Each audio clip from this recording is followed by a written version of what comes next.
The spotlight had always been Karoline Leavitt's comfort zone, until now.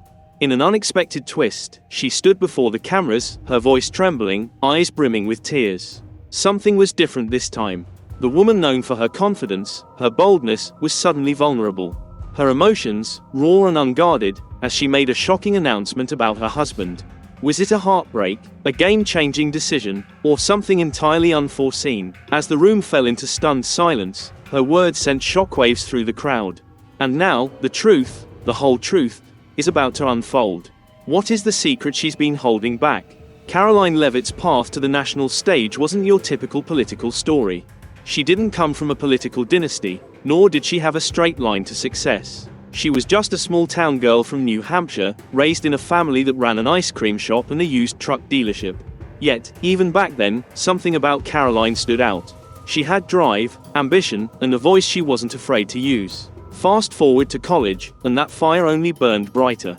While most students were focused on exams, Karoline was making waves, writing powerful op-eds, defending Trump's policies, and even founding her school's first broadcasting club. She wasn't just another student with an opinion, she was a force to be reckoned with. And people noticed. Big names took note, propelling her straight into the heart of conservative politics. A Fox News internship soon turned into a role at the White House, where she worked under Kayleigh McEnany. From there, she became a political communications powerhouse, serving as Representative Elise Stefanik's communications director. In a world where young voices often struggle to break through, Karoline didn't just break through, she made sure no one could ignore her. But today, we're seeing a completely different side of her. The woman who once dominated every room, confident and unshaken, is now in tears. As she steps in front of the cameras, preparing to make an unprecedented announcement about her husband, one thing is certain: no one saw this coming. Karoline's career has been full of challenges. Take, for example, the moment she was newly elected. The press room was buzzing with excitement, but there was also a palpable sense of skepticism in the air. The youngest White House press secretary in history was about to take the podium, and expectations, let's just say, they weren't exactly sky high. Some figured she'd play it safe, stick to the script, maybe stumble a little. Others expected her to be nervous, overwhelmed by the magnitude of the moment. But then she stepped up. And from the moment she started speaking, it was clear. Karoline Leavitt was here to rewrite the rules. Her first briefing, a staggering 47 minutes long. That's a marathon by opening day standards. But it wasn't just the length of her first briefing that had everyone talking, it was how she handled it. There was no tiptoeing around the tough questions, no carefully worded, evasive answers. Instead, Karoline Leavitt met the press head-on, challenging their narratives, calling out bias, and making one thing clear: she wasn't just another spokesperson, she was in control. Even NBC's Peter Alexander tried pushing her with tough questions, perhaps hoping to see her stumble. But she didn't. She stood firm, answering with unwavering confidence, never once showing signs of being rattled. Skeptics walked in expecting her inexperience to show. But what they saw was someone who knew exactly what she was doing. And this moment, it didn't happen by accident. Karoline had been preparing for it long before she ever stood at that podium. Back at St. Anselm College in New Hampshire, she was already studying the game, learning how politics and the media could work hand in hand. That knowledge took her all the way to the Trump White House, where she served as an assistant press secretary before rising to the role of national press secretary for his 2024 campaign. She wasn't just along for the ride, she was learning, adapting, and proving herself in one of the most demanding political environments. But what set her apart wasn't just her confidence, it was her strategy. Karoline had seen the writing on the wall. The media landscape was changing. Traditional news outlets were losing their dominance, while independent voices, podcasters, social media influencers, and non-traditional journalists were reaching more people than ever before. Instead of fighting against the change, she leaned into it. She didn't waste time trying to win over legacy media. Instead, she took the administration's message directly to the platforms where the people were already listening. This wasn't just about putting a fresh face at the podium. It was about a fundamental shift in how the White House communicated with the public. From day one, Karoline made it clear she wasn't just filling a role, she was redefining it. For years, White House press briefings had been dominated by the same legacy outlets, with reporters asking the same predictable questions. But when Leavitt took over, that all changed. Suddenly, conservative influencers, podcast hosts, and independent digital voices had a seat at the table. To the political elite, it was a game-changing move. To her, it was just common sense. Millions of Americans weren't tuning into traditional news anymore, so why should the White House keep ignoring them? And whether people liked it or not, her approach worked. Even White House Communications Director Stephen Chung called her first press conference the most successful in history. That statement alone sent shockwaves through DC. The old model, where mainstream media controlled the narrative, was dead. Of course, not everyone was a fan. Leavitt was already a controversial pick, but the scrutiny wasn't just about her political views. Her personal life quickly became headline news as well. She married Nicholas Richo, a 59-year-old real estate mogul, 32 years her senior. People had opinions, lots of them. Was it love? Was it strategy? Some saw it as a scandal. Others couldn't care less. But no matter the chatter, the noise didn't faze her. She had bigger concerns ahead. And then, everything changed. On July 13, 2024, at a Trump rally in Butler, Pennsylvania, the energy was electric, until gunshots rang out. Chaos erupted. A bullet struck Donald Trump. Secret Service agents swarmed. Supporters screamed. He was bleeding, but still standing. The moment didn't just shake the country, it changed everything. For Karoline Leavitt, it hit on a whole new level. She wasn't in the crowd that day. She wasn't even in Washington. She was at home, rocking her newborn son, just 3 days old. She had turned on the rally, expecting it to be just another campaign event. Then, in an instant, she was watching history unfold live on television, helpless and frozen in place. The footage played on an endless loop. Its weight hit her like a freight train. She was a new mom, holding this tiny, fragile life in her arms, but she was also a political fighter. And deep down, she knew this wasn't just about Trump. It was about the future. So, she made a decision, one most new mothers wouldn't even consider. She turned to her husband and said, "I'm going back. 4 days." That's all she gave herself. Just 4 days after giving birth, Karoline Leavitt was back on the front lines. The public was stunned. How could she do it? Why would she? Her body was still healing. Her baby was barely a week old.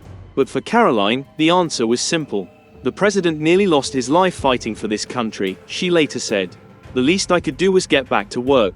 Some called it loyalty, others called it madness. But for her, it was simply about doing what needed to be done. Trump's survival wasn't just another political moment, it was a statement.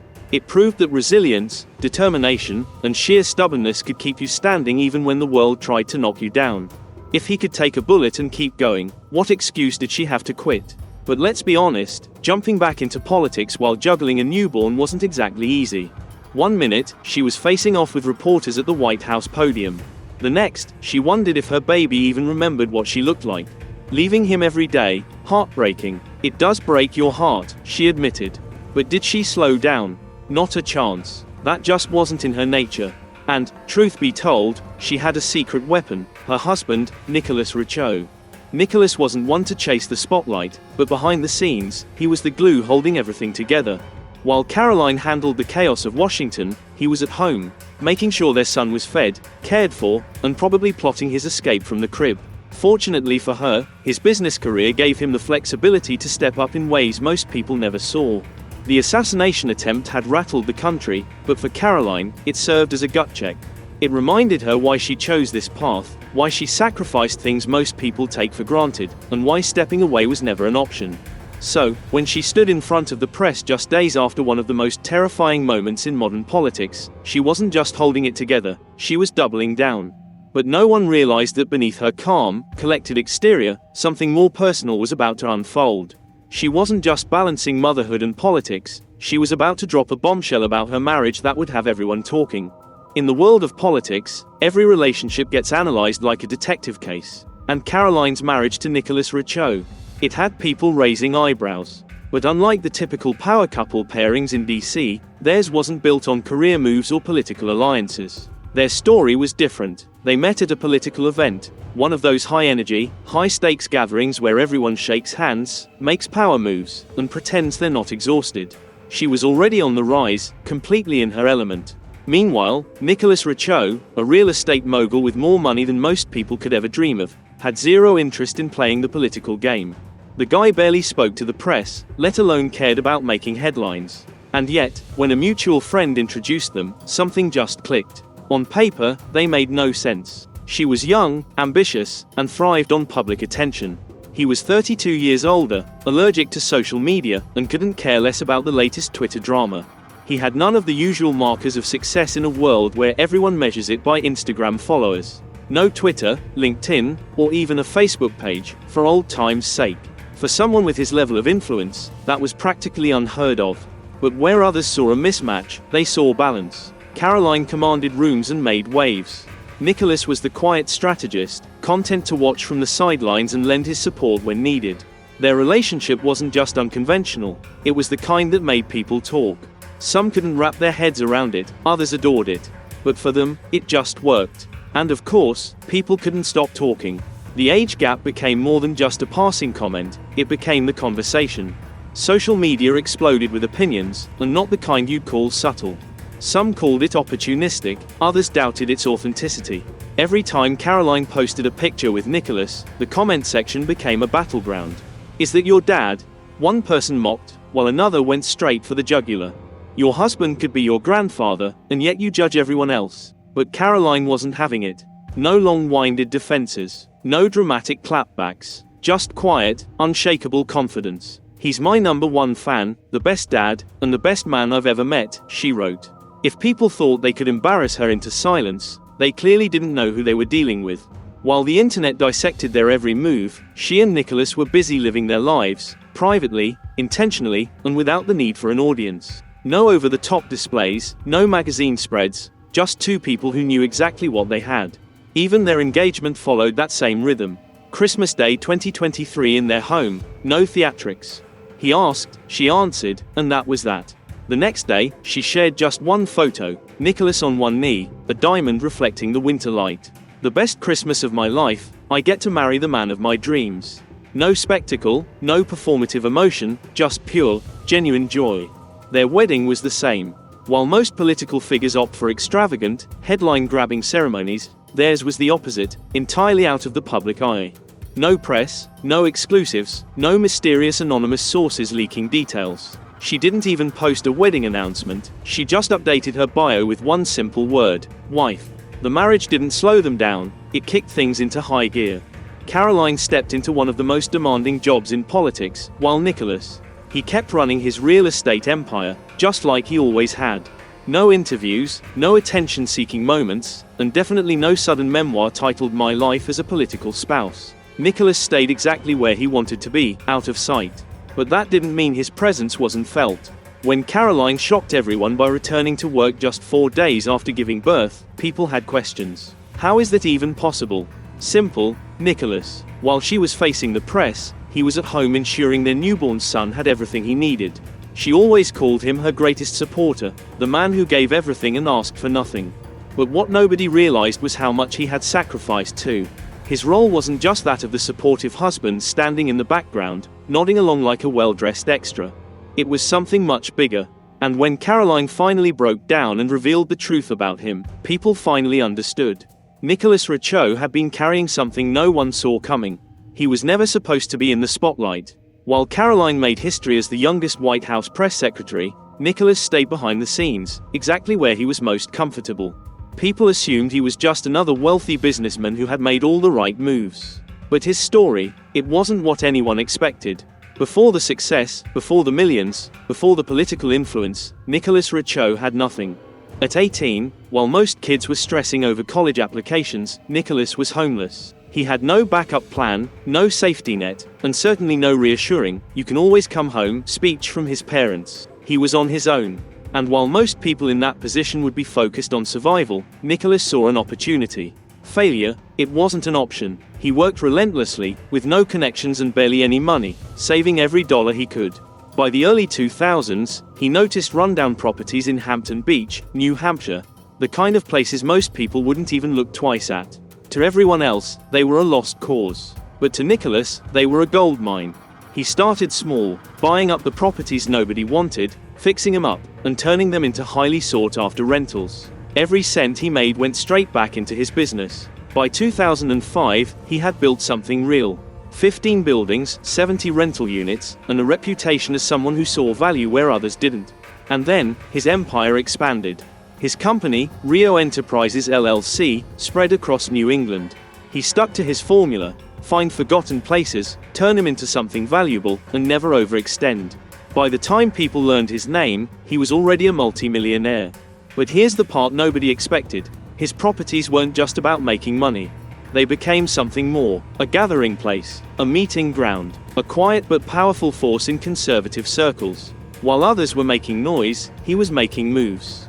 And yet, through all of it, he never stepped into the limelight. He never chased recognition. He never felt the need to prove anything. Because here's the truth, the most influential people, they're never the ones making the most noise. They're the ones pulling the strings without anyone realizing it. Most men in his position would be flashing their wealth, making sure the world knew their name. Not Nicholas Richaud. While other moguls flaunted their success with TED Talks and private jets, Nicholas Richaud stayed out of the spotlight, quietly orchestrating behind the scenes. He wasn't about clout, he cared about results. One of his properties, for example, wasn't just an investment. It became a hub for Women for Trump, a place where strategy met impact. Unlike the billionaire crowd, Nicholas shunned interviews, magazine covers, and social media.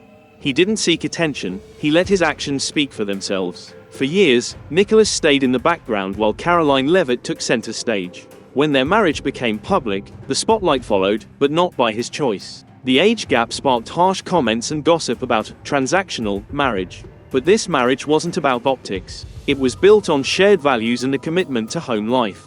While Karoline navigated a high-stakes political role, Nicholas stepped back from his empire, not out of necessity, but choice, because he was all in. When Karoline returned to work just 4 days after giving birth, people wondered how she balanced it all. Then, in a rare moment of vulnerability, she revealed the truth. She couldn't have done it without Nicholas. And just like that, the narrative shifted. "I've been asked many times how I balance this job and being a new mom," Karoline said, her voice raw. "The truth is, I couldn't have done it without my husband." And just like that, Nicholas Richaud, long in the shadows, became impossible to ignore. He wasn't just a successful businessman, he was the one ensuring their family didn't crumble under the weight of Karoline's career. Before their son was born, Nicholas made a choice that no one saw coming. When Karoline wanted to return to work just days after giving birth, he didn't hesitate. "We'll figure it out," he said. While Karoline dealt with the guilt of leaving their newborn, Nicholas was always there, not with empty words, but with action. "Knowing he's with his father is what makes this possible for me." In that moment, the narrative shifted. Nicholas wasn't just a wealthy businessman, he was the silent architect of their success. His most significant investment was the daily sacrifices he made, expecting nothing in return. Then, during a press conference, Karoline teared up as she shared how much Nicholas had given up. It wasn't about competition, it was about partnership. The media debated whether Karoline was setting an impossible standard for working moms or showing that women don't have to choose between ambition and family. In a world where power often comes at a cost, Leavitt and Richaud proved that true success isn't just about achievements, it's about who stands beside you.